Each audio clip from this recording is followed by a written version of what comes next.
The state of nature would have been a state of war without government. This emphasizes the importance and roles of government in any society to manage the people and the resources therein. But government must be held accountable in the management of resources to the benefits of the people and national development.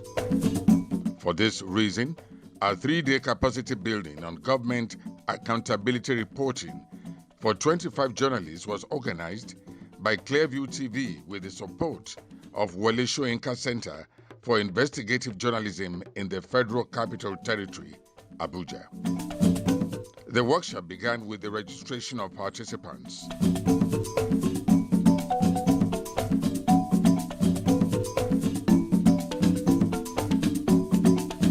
Shortly after, the CEO of Clearview Television, Sam Odion-Bello, gave an opening remark and defined the mandate of the workshop. Let me use this medium to register a profound gratitude to the MacArthur Foundation through the Wole Soyinka Center for Investigative Journalism for the opportunity to participate in this project, and assure them that we will leave no stone unturned at ensuring that we execute this project with all sense of professionalism and commitment it requires. The lead program officer, Antene Ekpang, gave an overview of the government accountability reporting project. At the state and federal level, there are things that people in authority are supposed to do, they are not doing. Those failures are what we are supposed to unmask. So if someone had done an investigative report in the Ministry of, in the Accountant General's office about things that monies were supposed to be assigned to do and they didn't do or they have not done them, we wouldn't have gotten to an extent where 80 billion naira is missing. So it means that we haven't done well as media people. Because if the Accountant General's office is supposed to do something with some monies by virtue of the budget appropriated to it, and we did follow-ups on that story, people would have asked questions. This is not done, this is not done. That's why we are where we are today. So you begin to think of, at the end of a report, what change will I effect? That's the thing about development reporting and investigative reporting.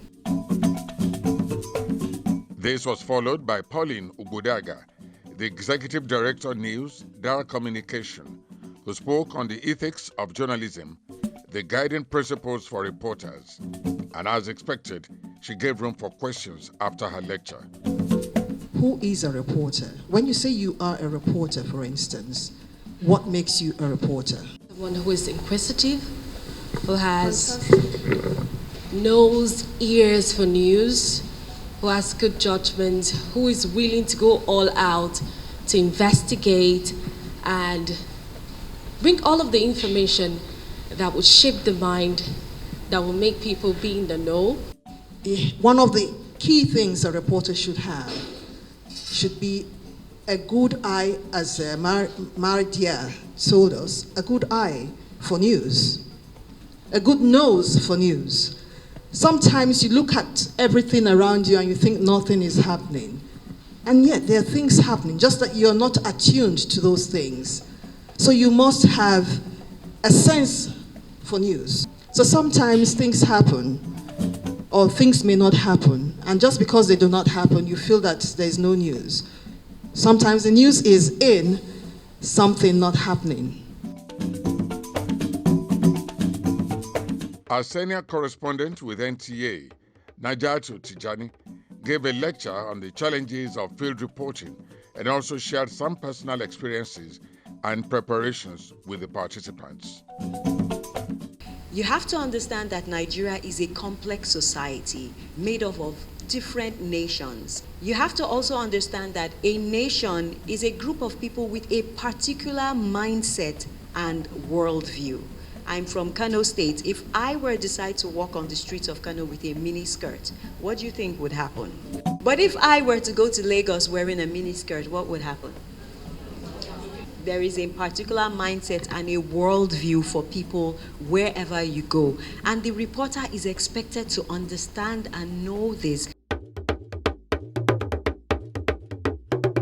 Other resource persons were Barrister Frank Tietie, a legal practitioner who lent his voice on the topic Freedom of Information Law and the Nigeria Minerals and Mining Act 2011. Former head of AIT Network News, Sam Bello, who spoke on the art of interviewing and presentation. Imola Joji, a consultant for Ministry of Mines and Steel on the issues in the mining sector, has exposed the participants to the activities in the mining sector, and also the lead program officer, Ntene Bank, who rounded up the workshop with the topic Basic and Safety Tips for Investigative Journalists. Now, to investigate means to carry out a systematic or formal inquiry. So this is not just any kind of reporting you're delving into. It has a system.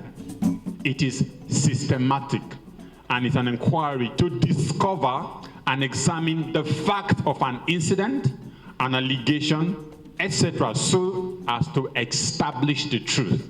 Investigative journalism, the act of inquiring intensively. Now, that word is intentional. So there is an intensive inquiry into and seeking to expose, one, malpractice, two, the miscarriage of justice or other controversial issues. Now, we live in a society where justice is miscarried almost on a daily basis. There's malpractice everywhere. If you look at the provisions of the Freedom of Information Act, there is a huge responsibility, first on the Attorney General of the Federation, and then to every head of ministry, department, and agency of government, to compile information. And you see the kind of very dangerous information, in quote, that the law requires every MDA to compile and keep. Just compile them and keep, awaiting the journalists to come and ask for them.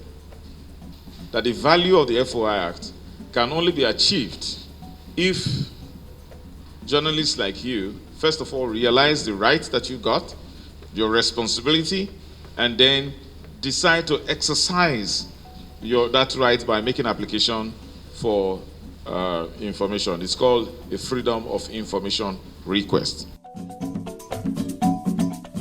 Even when it comes to mining, it has to do with how did they carry out the mining? Did they use forced labor, slave labor, or all that? So as journalists now, you have to go out there and find out how they carry out their activities, whether it violates the human rights or not. Recite the topic and your subject. Do we recite topic at all? You cannot recite your topic because where you are going now, you decided 3 minutes ago. So how do you recite the subject? You cannot achieve much like that. So you need to recite your topic. That makes you master or mistress of the game. You recite the topic ahead of securing your interview, ensuring your subject is a good fit to speak on that matter.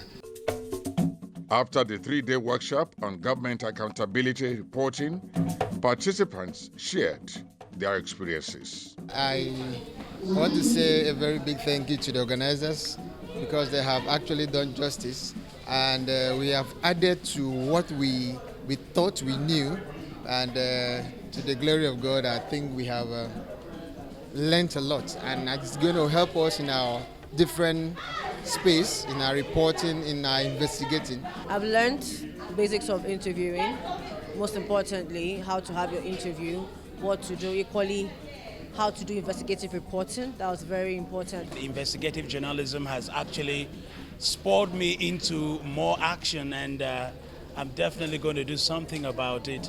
It's revealing, and I wish we could have this regularly. Clear TV, I really appreciate this. It's important that journalists get this kind of training regularly.